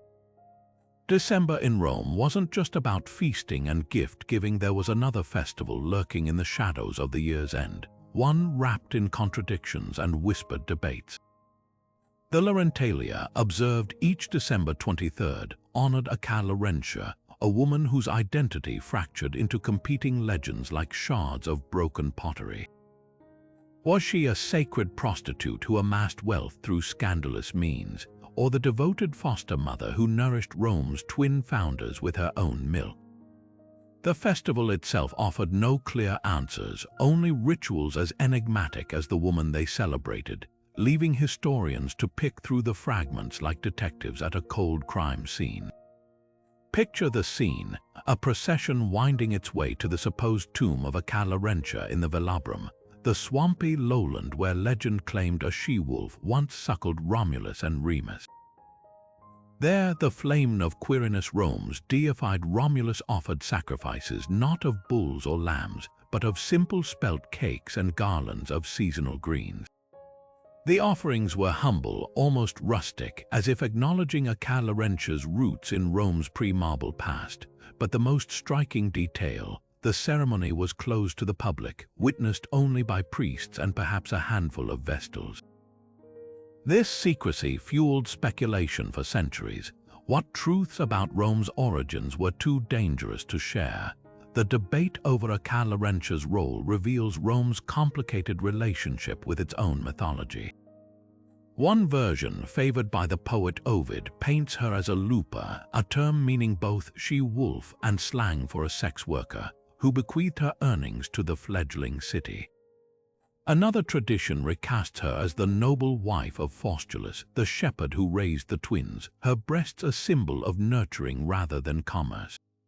The Laurentalia embraced both narratives without reconciling them, as if Rome itself couldn't decide whether to venerate maternal purity or acknowledge the messy, transactional realities of its survival. What gives the festival its haunting resonance is how it mirrors broader tensions in Roman society. Acalorentia's dual identity, harlot and hero, echoed the paradoxical status of women in a culture that idealized chastity even as it depended on the labor of freedwomen and courtesans. The closed-door rituals suggest a collective discomfort. Rome owed its existence to figures who didn't fit neatly into patriotic iconography. Like the Velobrum's marshy ground, the Laurentalia was a liminal space where myth and reality bled together, where the city could simultaneously honor and obscure its debts to the marginalized. By the imperial era, the festival had faded into obscurity, its meanings buried beneath layers of political revisionism, but the questions it raised never quite dissipated. How do civilizations memorialize the inconvenient figures who shaped them? And what does it mean when a nation's founding nurturer is remembered or deliberately forgotten as a woman of ill repute? The Laurentalia didn't just honor Acalorentia. It forced Rome to glance, however briefly, at the reflections it usually avoided: the murky origins, the unspoken dependencies, the mothers and misfits without whom no empire rises. High in Thessaly's rugged mountains, where the night sky stretched vast and unpolluted by city lights, the Galaxia festival transformed the heavens into a sacred text. Unlike Athens' grandiose public spectacles or Rome's state-sanctioned rites, this was a regional devotion so intimate, it mirrored the very milk it celebrated, flowing quietly but sustaining life at its roots. Named for the Greek word gaila, meaning milk, the Galaxia honored not just earthly nourishment but the celestial river Greeks called the Milky Way, a shimmering scar across the cosmos said to have been sprayed from the breasts of Hera herself. Thessaly's shepherds and farmers held the festival in late summer when their flocks' milk ran richest, but the timing carried cosmic weight. This was when the Milky Way burned brightest overhead, its arch resembling an upturned bowl, a celestial udder dripping stars. Offerings weren't the usual blood or wine, but vessels brimming with fresh milk, poured onto stone altars carved with spirals mimicking the galaxy's whirl. Women chanted hymns to Artemis, not as huntress but as Lochia, protector of childbirth, while grandmothers stirred pots of kykeon, a barley and milk gruel linked to Demeter's grief for Persephone. Every gesture tied the earthly to the eternal, a reminder that the same force that fed newborns also spun the stars. What set the Galaxia apart was its visceral femininity. While most Greek festivals centered on warrior gods or civic pride, this one revered the body's quiet miracles. Thessalian mothers brought swaddled infants to temple courtyards, dipping their fingers in milk to trace blessings on tiny foreheads. Widows poured libations for ancestors they believed resided in the Milky Way's glow, their whispers carrying further than any shout. Even the festival's lone surviving hymn, preserved on a crumbling papyrus, avoids epic grandeur instead. It describes the ache in a nursing mother's shoulders, comparing it to the weight of the cosmos. The rituals held a scientific intuition that feels startlingly modern.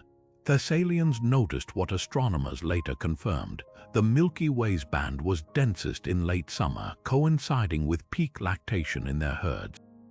Their milk offerings weren't just symbolic, they were an early form of empirical prayer, aligning human rhythms with celestial patterns.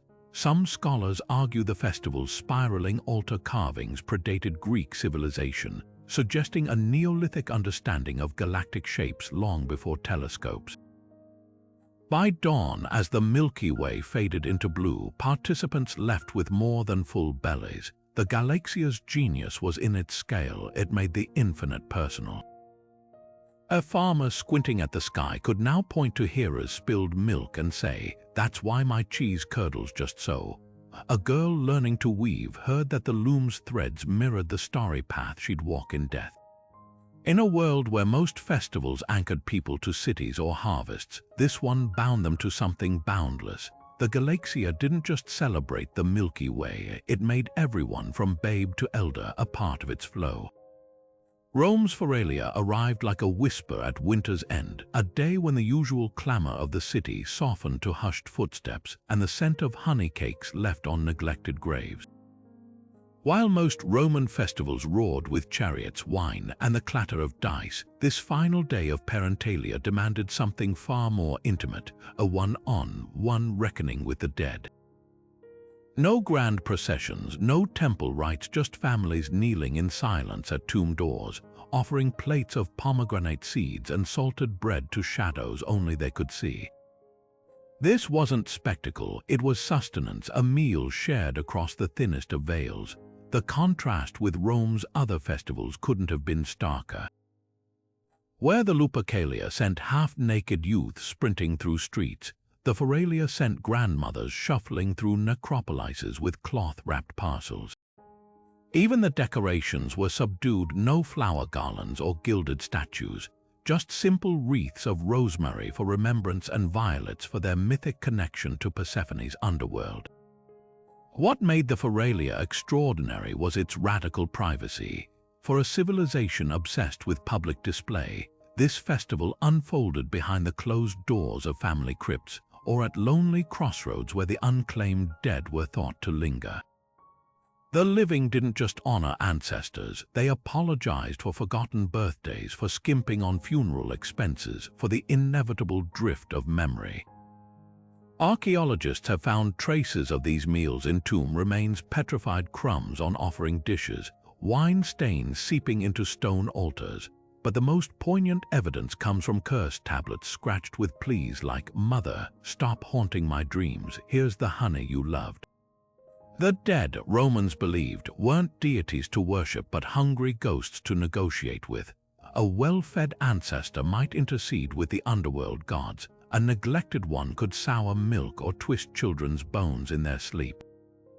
This was reciprocity at its most raw, not out of love but survival.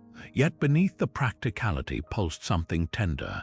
The Feralia's central ritual, breaking bread over a grave, mirrored the Roman Siliceum, the funeral feast where mourners ate alongside the deceased's effigy. In death as in life, food was the universal language. A wealthy senator might leave oysters in his father's tomb. A beggar could offer a single dried fig. What mattered wasn't the extravagance but the act itself, proof that someone, somewhere, still said their name aloud.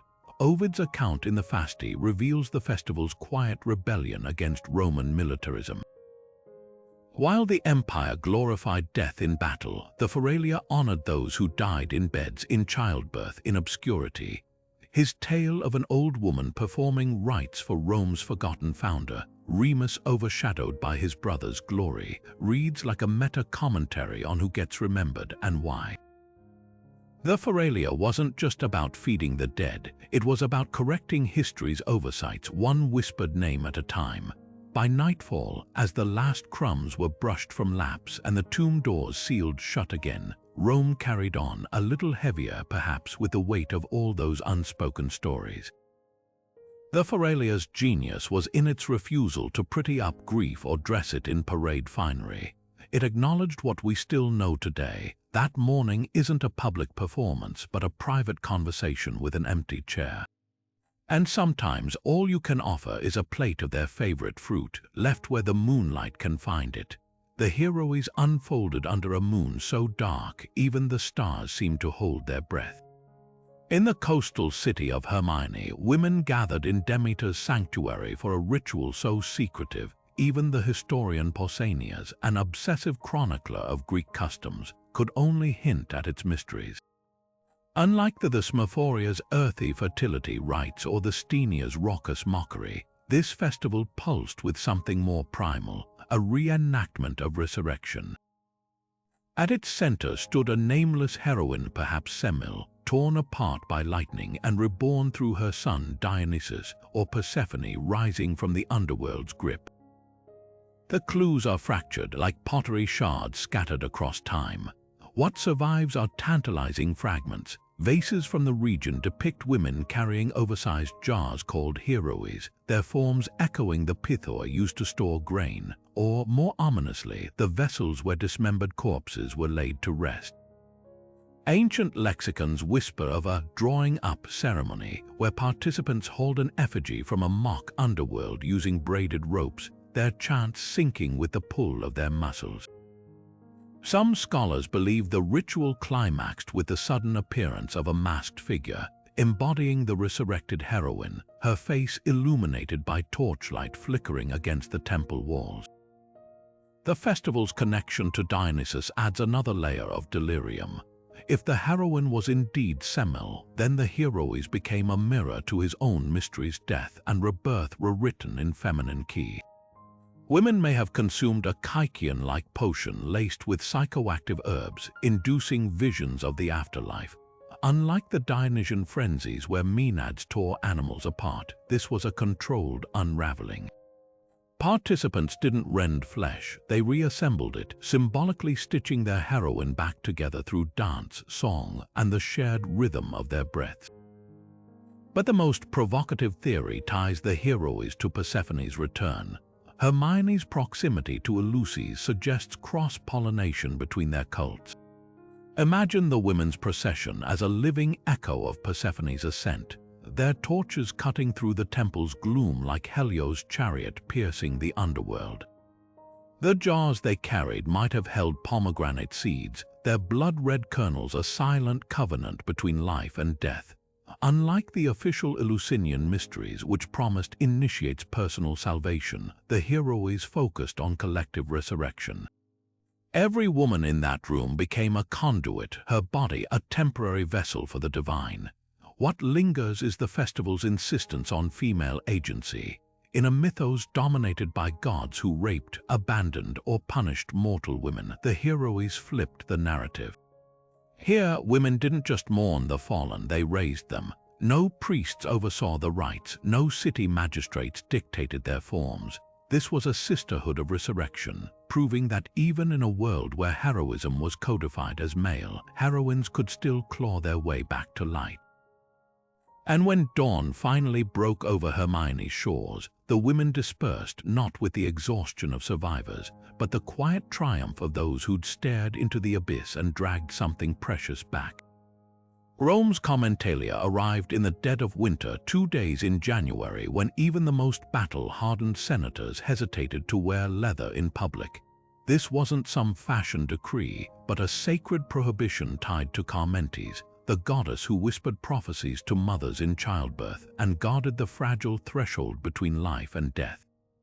While other Roman festivals roared with gladiatorial games or drunken revelry, the Commentalia thrived in hushed sanctuaries where midwives, not soldiers, held sway. At the heart of the festival lay a paradox. Carmentes was both a goddess of beginnings, her name linked to Carmen, meaning both prophecy and song, and a keeper of primal taboos.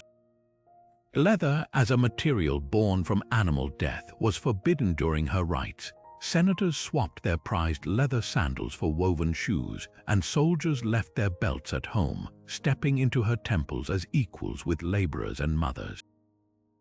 The message was clear: birth, like prophecy, demanded purity. No artifact of violence could cross into her sacred space.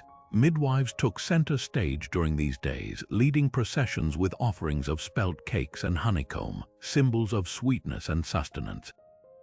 But their most striking tribute was the oscilla tiny clay or wooden masks hung in Carmentes Grove, each one shaped like a newborn's face. Some historians believe these represented successful deliveries, while others argue they were pleas for future safe births. Either way, the masks swayed like silent witnesses, turning the grove into a testament to women's unseen labor.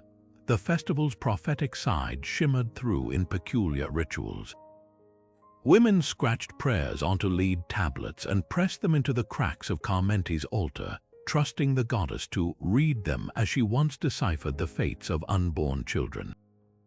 Some accounts describe priestesses brewing a special myrtle tea, its leaves said to shift into cryptic shapes when poured, a liquid oracle for mothers-to-be.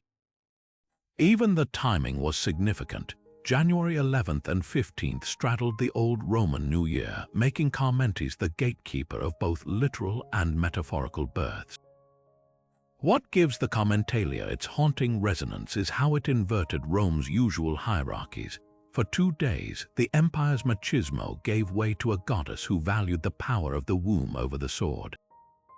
The taboo against leather wasn't just symbolism, it was a forced humility, a reminder that even conquerors entered the world the same way, naked, vulnerable, and utterly dependent on women's skill. By the time the festival ended and leather returned to Roman waists, the city carried a quiet truth. Every general, every emperor owed their first breath to the very forces they often overlooked. The Commentalia didn't just honor a goddess, it exposed the lie at civilization's core that strength is forged in battle rather than in the blood-slicked moments between a mother's cries and a newborn's first wail. And in that revelation lay its quiet power. Rome might rule the world, but it began always in the hands of women. High atop the Acropolis, under a moon so thin it barely cast shadows, 4 girls no older than 10 stepped into the cool night air carrying something hidden, even from their own eyes. This was the Orophoria, one of Athens' most enigmatic rites, where the daughters of the city's most elite families became temporary vessels for a mystery that's still debated millennia later. Their path wound down the steep northern slope, guided only by torchlight and the whispered instructions of priestesses, their small hands clutching baskets whose contents they were forbidden to see. By sunrise, they'd return with different burdens, their faces flushed with a secret knowledge they could never fully articulate. What makes the Orophoria so tantalizing is its deliberate obscurity. Even the name, sometimes spelled Orophoria, hints at its contradictions, possibly meaning bearers of unseen things or those who carry dew. Ancient sources describe the ritual with maddening vagueness. The girls, chosen from noble families to serve as Orophorai, spent months weaving Athena's sacred peplos, but on this one night their roles shifted. They descended past the Orestheans Caryatids to a shrine of Aphrodite, an unexpected detour for a virgin goddess's devotees, then returned with items wrapped in cloth, their innocence acting as a shield against whatever power they carried. Theories about the objects spiral in fascinating directions. Some scholars argue they were serpent-shaped tokens tied to Erychthonius, the mythical half-serpent king born from Hephaestus' spilled seed and Gaia's earth. Others suggest they carried phallic symbols or cakes shaped like genitalia, a nod to Aphrodite's domain over fertility. The most poetic interpretation points to the dew of the festival's name, small stones said to fall from the night sky, embodying the celestial moisture Athena was believed to draw down to nourish Attica's crops. Whatever the truth, the ritual's genius lay in its staging. By conducting it at night with children as intermediaries, Athens transformed the act into something liminal, a bridge between divine and human realms too fragile for daylight scrutiny. The Orophoria's connection to Athena reveals her complex, often overlooked role as a goddess of more than just war and wisdom. The descent to Aphrodite's sanctuary suggests a reconciliation of opposites: virginity meeting fertility, intellect embracing instinct. Some vase paintings depict the Orophorai near olive trees, Athena's sacred gift to Athens, their branches heavy with fruit despite the city's rocky soil. The ritual may have been a living metaphor. Just as the girls carried unseen forces to make the land flourish, Athena's gifts required human hands to manifest their potential. What lingers is the image of those children, their sandals scuffing against marble steps worn smooth by centuries of footsteps before them. In a society that celebrated public spectacles, the Orophoria thrived on secrecy, proving that some truths resist explanation. The girls themselves likely understood little of the theology, but that was the point. Their very unknowing made them perfect conduits, their small shoulders bearing the weight of mysteries even priests couldn't name. By dawn, when they laid down their burdens and returned to ordinary life, they carried something else, the unspoken certainty that not all of the divine was meant to be seen. Some gifts, like dew, evaporate in the telling. The Robigalia crept through Rome's countryside like a secret too grim to speak aloud. a festival where farmers traded one life to save 1,000 others. Every April 25th, as wheat stalks swayed green and vulnerable, processions wound their way to the grove of raucous, the rust god whose breath could turn golden fields into rotting wasteland. This wasn't a celebration of abundance, but a calculated strike against an invisible enemy. At the heart of the ritual stood an act that chills modern hearts, the sacrifice of a red dog, its fur the color of the very blight they sought to avert. What's fascinating is how methodical the Robigalia was compared to Rome's other festivals. No drunken revelry, no theatrical spectacles, just a sober acknowledgement that agriculture was war, and sometimes war demanded brutal tactics. The chosen dog wasn't just killed, it was paraded through fields before its throat was cut, its blood sprinkled across tender crops as a gruesome vaccine. Ancient sources describe the prayers offered not as hopeful hymns but as negotiations. Spare our stalks, raucous, and take this surrogate instead. The logic was eerily scientific. Wheat rust, a fungal scourge, spreads through moisture and wind, uncontrollable forces the Romans couldn't combat, but they could offer a symbolic exchange, one life to inoculate the rest. Yet the Robigalia's pragmatism masked deeper anxieties. Rust wasn't just a crop disease, it was a divine rebuke, proof that even Rome's engineering marvels couldn't outsmart nature's whims. The festival's timing, days before the Floralia's riotous flower festivals, created a stark juxtaposition. First, the grim work of survival, then the revelry it made possible. Farmers wore somber grey tunics, their faces smudged with ash, as if mourning in advance for harvests that might still fail. The red dog, some scholars suggest, represented the scapegoat archetype found across cultures, its vibrant coat a visual metaphor for the destructive flames of rust. Modern eyes might recoil at the brutality, but the Robigalia forces us to confront uncomfortable truths about our own relationship with sacrifice. Today's pesticides and genetic modifications serve the same purpose as that ancient ritual preserving food supplies at any cost.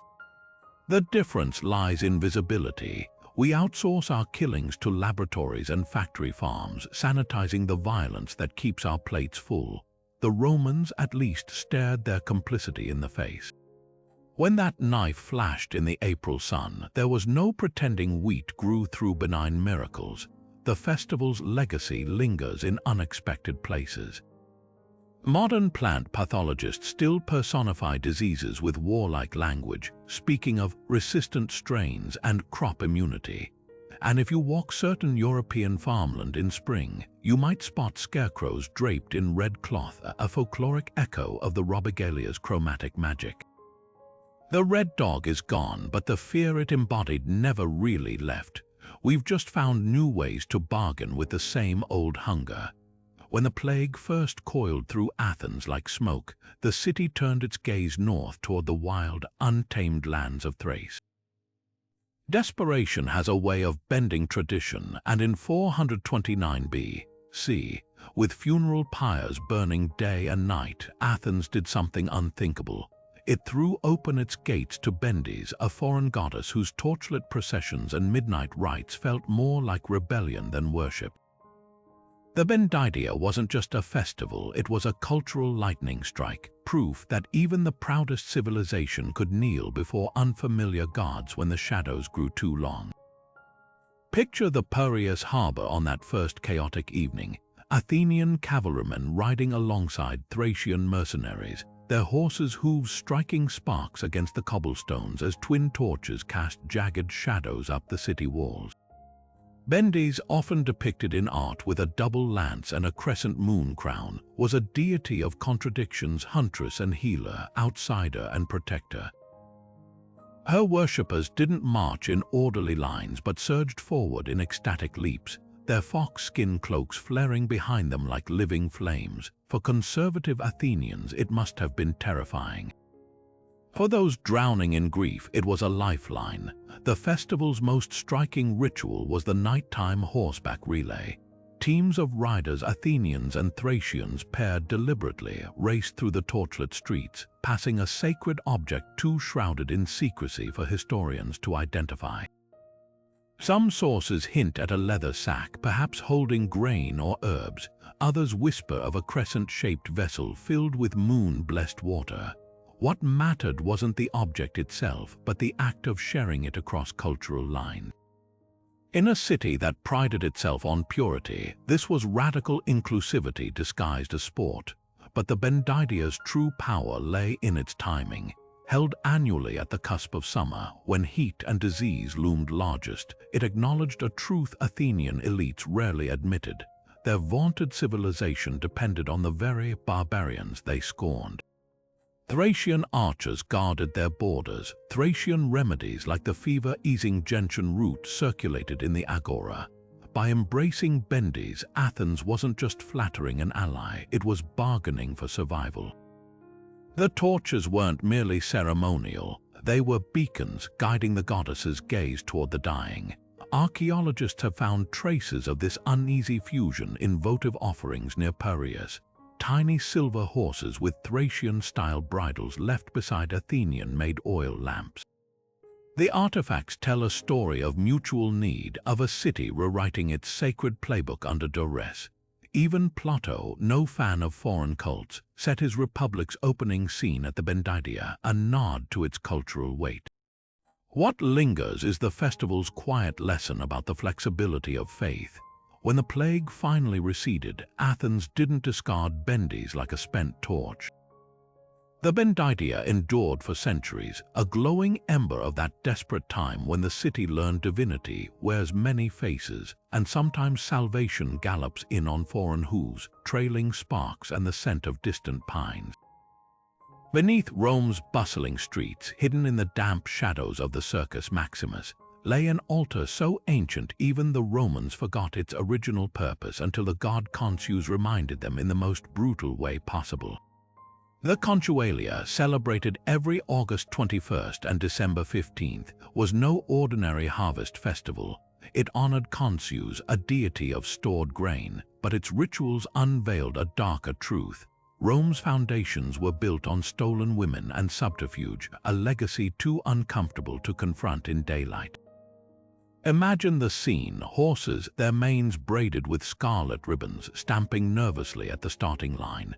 Charioteers clutched not reins, but handfuls of sacred wheat stalks, their fingers sticky with libations poured moments earlier into the earth. This wasn't just a race, it was a reenactment. According to legend, the first Consualia was Romulus' trap, inviting neighboring Sabines to games honoring this obscure, new god. He waited until their guards were lowered, then signaled his men to seize their daughters. The chariots that day didn't race for victory, they sped away with screaming brides. Centuries later, the horse races remained, but the violence had been ritualized into something Rome could stomach: a celebration of conquest disguised as piety. What's chilling is how the festival mirrored Rome's selective memory. The altar to Consus lay buried beneath the earth, uncovered only during the Consualia, as if the city couldn't bear to face its origins year-round. Priests sacrificed a bull to the hidden god, its blood seeping into soil that had once soaked with very different stains. Even the timing was telling. August celebration coincided with the Opiconcivia, honoring Ops, goddess of abundance. Together, they framed a provocative equation. Fertility required theft, prosperity demanded violence. Rome's bread depended on buried secrets, yet the Consualia wasn't just about glorifying abduction. Some scholars argue it also served as a tension valve in a society strained by its own myths. By the imperial era, Sabine families were woven into Rome's elite. Their ancestors' trauma had become a shared story. The races, now featuring Sabine and Roman teams, allowed controlled rivalry, a way to rehearse conflict without bloodshed. The winning chariot's garland wasn't just laurels, it was an olive branch. The festival's true genius and hypocrisy lay in its duality. Above ground, Rome boasted of its laws and virtues. Below, at Consus' altar, it acknowledged the brutal truth: civilizations aren't born in symposiums or senates, but in the dust and desperation of their founders' worst moments. The Contualia didn't just honor a god of granaries. It forced Rome to kneel in the dirt once a year and whisper, "We remember what we did." And in that acknowledgement perhaps lay the first fragile step toward absolution. The tables groaned under the weight of roasted meats, glistening fruits, and amber pools of honey, but not a single chair was occupied. This was the Theoxenia, Greece's most audacious act of hospitality, a feast laid out for gods and heroes where the only guests were shadows, whispers, and the occasional ripple in the air above the wine cups. Unlike other festivals where mortals gathered in temples to offer scraps to distant deities, the Theoxenia flipped the script. Here, humans played host to the divine, setting their finest couches and linens as if Zeus himself might slump down for a goblet of watered wine and a handful of figs. At its core, the Theoxenia was a ritual of radical invitation. Families or entire cities would prepare lavish meals, lamb seasoned with foreign spices, bread still warm from the oven, cheeses drizzled with thyme-infused oil, then arrange them on special three-legged tables called trapezi. These weren't mere altars, they were dining sets fit for Olympus, complete with cushions and garlands. A chair might be left slightly pulled out, a cup half filled, the details whispering, "We saved you a seat." What's striking is how ordinary it all seemed except for the guest list. Inscriptions from Delphi list attendees like Apollo, Hermes, and even long-dead heroes such as Achilles, their names etched alongside mortal hosts as if RSV pinged to a dinner party. The link to hero cults reveals the festival's deeper genius. Many Greek heroes began as mortals, figures like Heracles or Asclepius, who straddled the line between human and divine. The Theoxenia treated them as tangible presences, their spirits hovering near tombs or ancient battlefields. A farmer might set a place for local warrior ancestors beside Dionysus, blurring the line between veneration and camaraderie. This wasn't ancestor worship, it was the ultimate reunion where generations shared a meal across the thin veil of death. Hospitality, xenia, was Greece's sacred social contract, but the Theoxenia took it to surreal heights. In Homer's Odyssey, violating guest right leads to Cyclops attacks and shipwrecks. Here, mortals preempted divine wrath by offering the gods flawless hospitality first. Some accounts describe participants leaving the feast's leftovers at crossroads, ensuring even wandering spirits got a taste. The message was clear: if you feed the gods, they'll return the favor, not with lightning bolts, but with bumper crops and calm seas. Yet the Theoxenia's most haunting legacy might be its quiet humor. Imagine a Greek mother shooing children away from the god's portion, hissing, "That's for Athena." As if the goddess might actually materialize to claim her olive cake. The rituals walked a delicate line between solemnity and playful wishfulness, a collective what if that defied logic. And when the sun dipped below the horizon, the table stood untouched, the wine undrunk, the bread growing stale. But that was the point. Theoxenia wasn't about consumption. It was about the sacred act of setting the table, of looking at an empty chair and daring to believe, just for a day, that someone or something might pull it out and sit down. Rome in late August was a tinderbox, streets baking under a white-hot sun, granaries stocked with flammable harvests, and the ever-present fear that a single spark could reduce the city to ashes. At the height of this simmering tension came the Vulcanalia, a festival that didn't just honor Vulcan, god of fire and forge, but confronted the destructive force he embodied head-on. Unlike other deities who received bulls or golden trinkets, Vulcan's offerings were bizarrely specific: live fish, their silver scales flashing as they were tossed into roaring bonfires.